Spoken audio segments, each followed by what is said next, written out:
एक खोटं बोलू बाई, दोन खोटं बोलू, दोन खोटं बोलू बाई, तीन खोटं बोलू. 12 चौकी वाडा, दारात गाडी घोडा, घोड्याला खायला पुरण पोळी, बाई रुपेरी थोडा. आडबाई आडोनी आडाच पाणी काढोनी, कळशी भरते सोन्याची सून थोरा मोठ्याची. असं सासर नको ग बाई, नाव नुसतं मोठं, नाव नुसतं मोठं, ज्याचं लक्षण बारी खोट. पैलमा गणेश देवा, माझा खेळ मांडला, करीन तुझी सेवा, करीन तुझी सेवा, मला हवा करतार, चंद्रपोळी चौकडीत माझा संसार. 3 दगडांची चूल फुंकले निखारे, मुठभर जोंधळात सुख माझे सारे.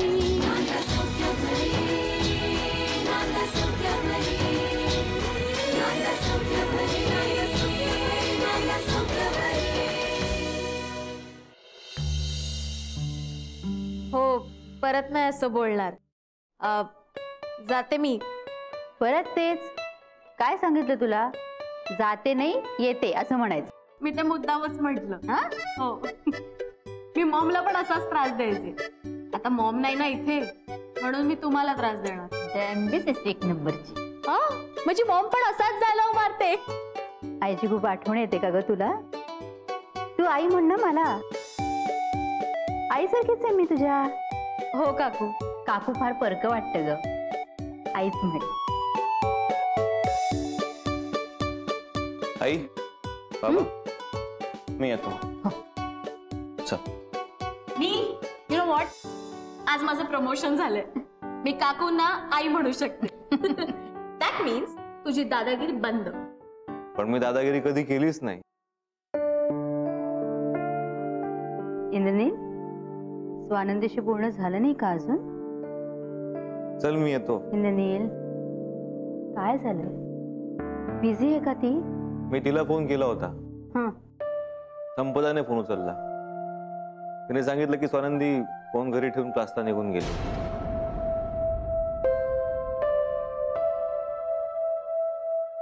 येतो मी.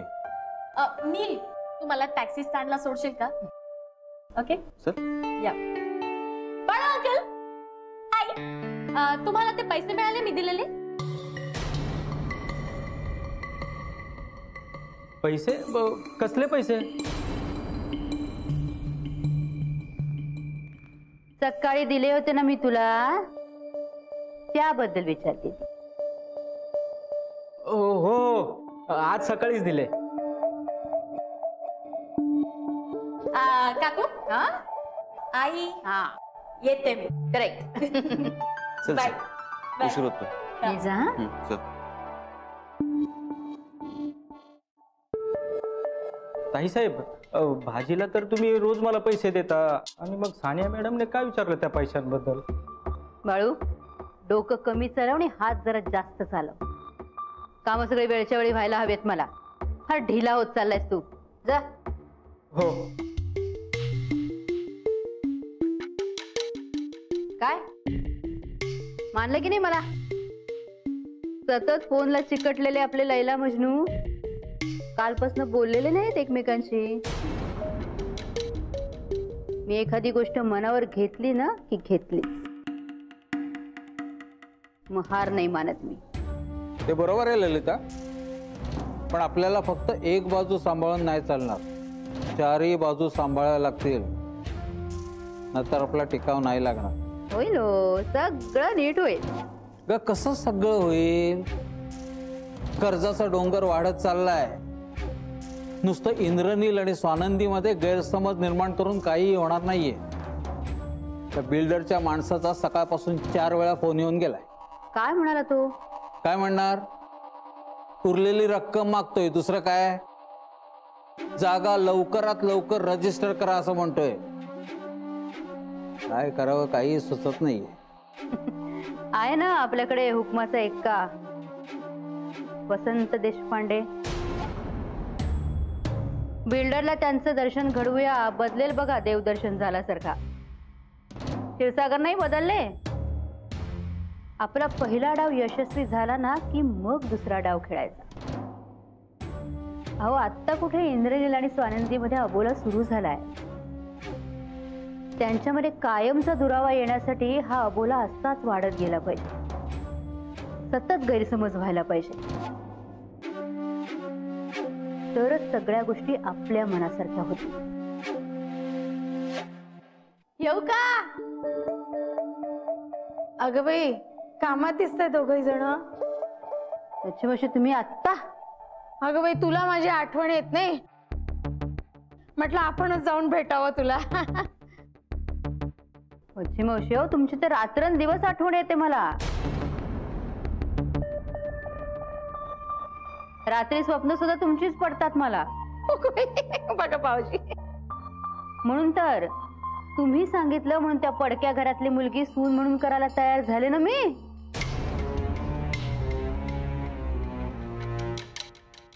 काळजी नको करू ग ललिता. अहो काळजी करायला नको का? साखरपुडा झाल्यापासून तुम्ही म्हणताय तसं काहीच दिसलं नाही देशपांड्यांच्या घरी.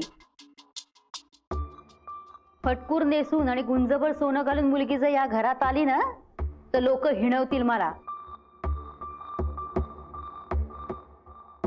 आणि जहागीरदारांचा मान क्षणात नाहीसा होईल. किती पुढचं बोलतेस ग ललिता. अरे शांत हो ना. होईल ना सगळं तुझ्या मनासारखं होईल ग. आता लग्नासाठी एवढं मोठं हॉटेल बुक करायला तयार झाले की नाही देशपांडे. मग लग्न सुद्धा थाटामाटात करून देतील. थाटात म्हणजे साखरपुडा केला तसं थाटात? अगं बाई, लग्नाची तयारी सुरू झाली त्यांच्या घरी. माझ्या डोळ्यांनी बघून आले मी. लग्नाची खरेदी चालू झालीये. म्हणून तर स्वानंदी आजारी पडली ना ग.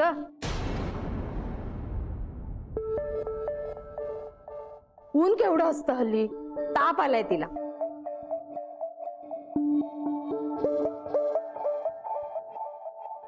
म्हणून तर ती क्लासला गेली नाही, घरीच आहे. मी तिला फोन केला होता. संपदाने फोन उचलला. तिने सांगितलं की स्वानंदी फोन घरी ठेवून क्लासला निघून गेली. स्वानंदी घरीच आहे? मी फोन केला होता तिला, तर ताप आला तिला. तर कशी जाईल ना बापडी क्लासला. नाही ते सगळं राहू द्या. 1.25 कोटीचं दर्शन कधी घडवतायत ते सांगा.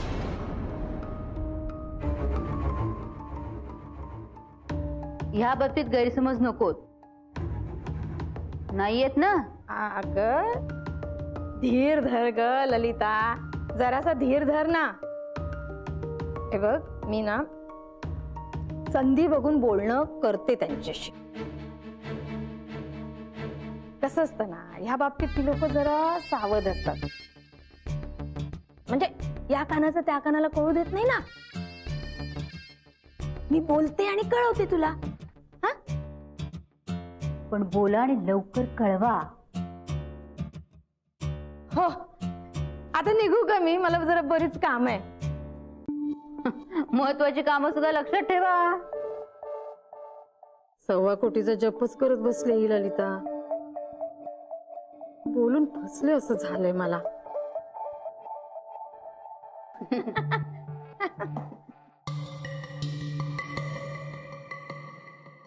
कळलं का काय घडलंय? काय? स्वानंदीची बहीण संपदा इंद्रनीलशी खोटं बोलली. ती क्लासला गेलेलीच नाहीये, घरीच आहे. ताप आलाय म्हणे तिला. आता हे खरं आहे की खोटं देवच जाणे. आता जेव्हा इंद्रनीलला कळेल ना तेव्हा खूप चिडेल तो. संपदाने आपलं अर्ध काम केलेलंच आहे. आता इंद्रनील आणि स्वानंदीमध्ये खूप भांडण होईल. सगळ्या गोष्टी माझ्या मनाप्रमाणे होत आहेत अगदी.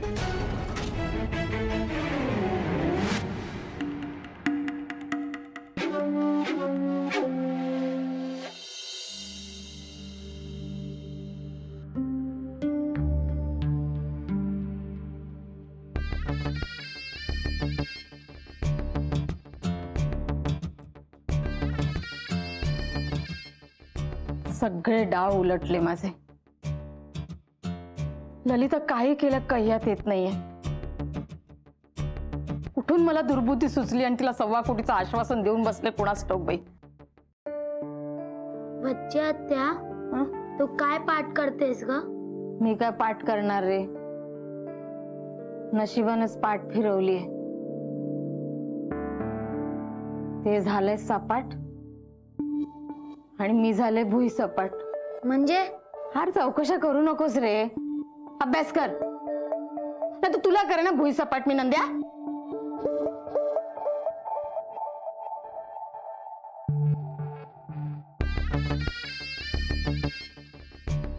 एकही माणूस कामाचा नाहीये. असा एकही माणूस भेटत नाही की ज्याचा वापर करून मी ललिताच्या डोक्यातलं 1.25 कोटीचं भूत उतरवू शकेन. तेव्हा बोलते ते करून दाखवणाऱ्या वच्छीचा शब्द पडायची वेळ आली रे.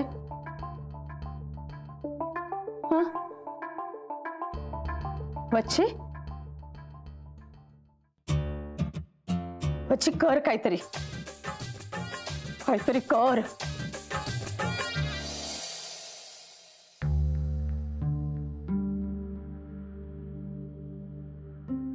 कोणाला फोन करतेस? स्वानंदीच्या आजीला. आनंदीच्या आजीकडे मोबाईल आहे? नाही हो, घरी फोन केला की त्याच फोन उचलतात माहिती मला. स्वानंदी आजारी आहे का ते विचारते ना. म्हणजे स्वानंदी खरं बोलली का वच्छी मावशी खोटं बोलल्या ते कळेल. काय होणार आहे ते कळून? मला माझी पुढची चाल ठरवता येईल. ठीक आहे, जे काय करायचं ते जपून कर. अरे हो, ते क्षीरसागर साहेब येणार आहेत त्यांच्या मिसेस बरोबर आपल्याला भेटायला. हो का? हो, ते का मोठ्या रकमेचा चेक देते. अरे वा, लाईनीवर आले म्हणायचे क्षीरसागर. वसंतरावांच्या नावाचा करिश्माच आहे तसा. इंद्रनील आणि स्वानंदीचं लग्न मोडण्याआधी देशपांड्यांच्या नावाचा जेवढा वापर करता येईल ना तेवढा करून घ्यायला हवा. मी तर म्हणते बिल्डरच्या माणसाला उद्या बोलवूनच घ्या तुम्ही. त्याला कशाला? त्यालाही घडवू ना देशपांड्यांचं दर्शन. ते कसं काय जमणार? ते माझ्यावर सोडा हो. उद्या बिल्डरच्या माणसाला बोलवून घ्या, मी बघते काय करायचं. ठीक, मी करतो सगळे फोनाफोनी. तू कर स्वानंदीच्या आजीला फोन. नको, आता नको. मस्त म्हणाली होतीस ना. हो, पण आता विचार बदलला माझा. अच्छा, काय विचार आलाय बाईसाहेबांच्या मनात आता? दुपारची जेवण झाली की देशपांड्यांकडे जाऊन चक्कर टाकून येते. मैदानात जाऊनच गुगली टाकते ना, फोन कशाला करायला हवा.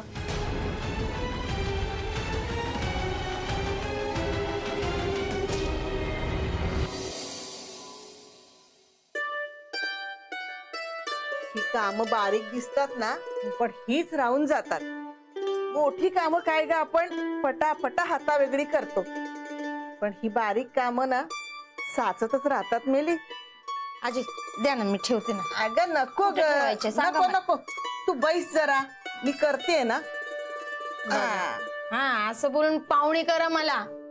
हक्काने जेवते ना तुमच्याकडे. जेवते नवऱ्यासाठी टिफिन पण घेऊन जाते. मग मदत नको करायला मी? म्हणजे खायला आधी आणि काम करायला आधी मधी कसं चालेल? असा हिशोब नाहीये वच्छीचा. हसताय. हे बाकी खरं बोललीस. एक एकदा अशी मजेशीर बोलतेस तू. बोलण्यावरच तर पोट आहे आजी. वच्छी जर बोलली नाही तर मुला मुलींचे गुण अवगुण घरच्यांना कसे कळणार आणि लग्न कसं जमणार?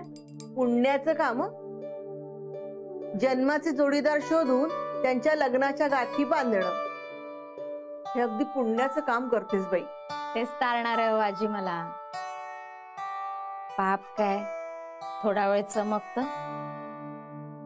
समोरच्याचे डोळे दिपतात. सत्याचं वारं लागलं ना, टिकाव धरत नाही पाप,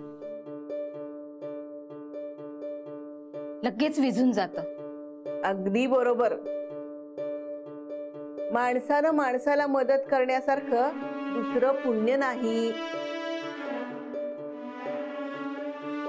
हो काय, तू चक्क टीव्ही बघायचं सोडून गप्पा मारत बसलीस? अगं माझे पती सौभाग्यवतीचा रिपीट लागला असेल बघ. म्हणजे हाजी रिपीट पण बघता तुम्ही? म्हणजे काय? हो ग बाई, पण आता काय आहे ना, आपलं पण शिफ्टिंग आहे ना, तर थोडी थोडी आवरावर करायला घेते ना ग. आजी, हे एवढी जुनी वास्तू सोडून जाताना जीव कासावीस होत असेल ना हो तुमचा? जीव कासावीस होतो ग माझ्या मुलांसाठी. वास्तू अष्टदिशांनी आशीर्वाद देत असते आणि मला माझी 8 मुलं या वास्तूच्या आशीर्वादानेच मिळाली आहेत ना. खरंय, 8 मुलं.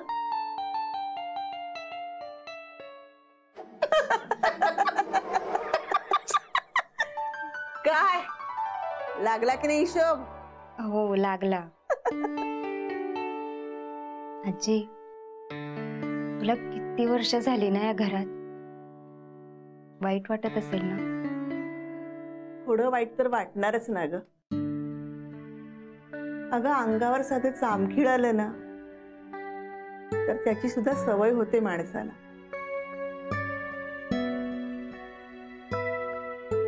माझं तर अख्खं आयुष्य या वास्तूत गेलंय. संसार केला, मुलं झाली, सुना आल्या, नाती झाल्या, अगदी नव्या नवरीपासून आजी होईपर्यंत या घरानं बघितलंय मला. आता पणजी पण व्हाल, त्याला काय वेळ लागतोय? हा त्या ए नाही, हा नाही. आमचा काळ वेगळा होता, म्हणून तर अगदी लग्न झाल्यावर 10व्या महिन्यात वसंत झाला मला. आजी, नाहीतर काय, मला पणजी व्हायची अजिबात घाई नाहीये. आमचं झालं तसं तुमचं नाही होणार. त्यातून आमचा नील खूप समजूतदार आहे. हा, तुम्ही ना तुमचं आयुष्य अगदी छान जगा,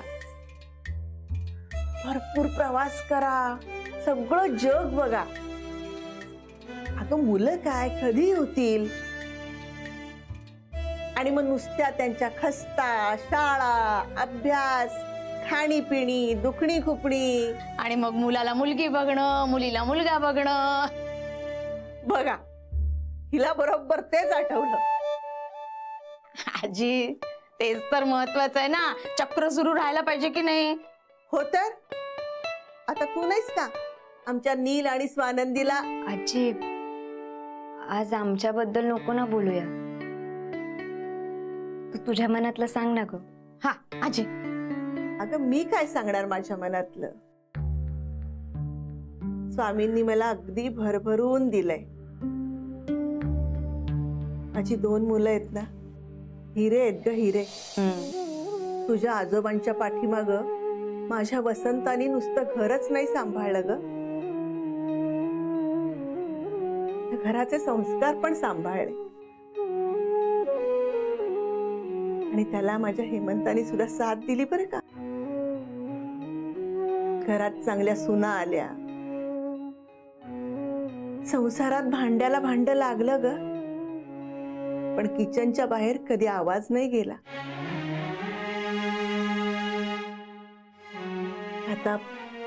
आता माझ्या नातींचं भलं होतंय.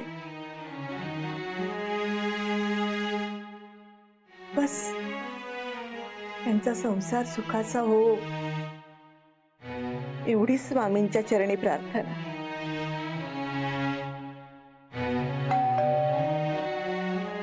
कोण आला? अगं बाई, या ना, या या. अरे ललिता ताई, अचानक या ना, बसा. हो अनिता, हो, पाणी आणते. हा, स्वानंदी बसा. नमस्कार आजी. अच्छी आहातच का? कशा? मी बरी आहे.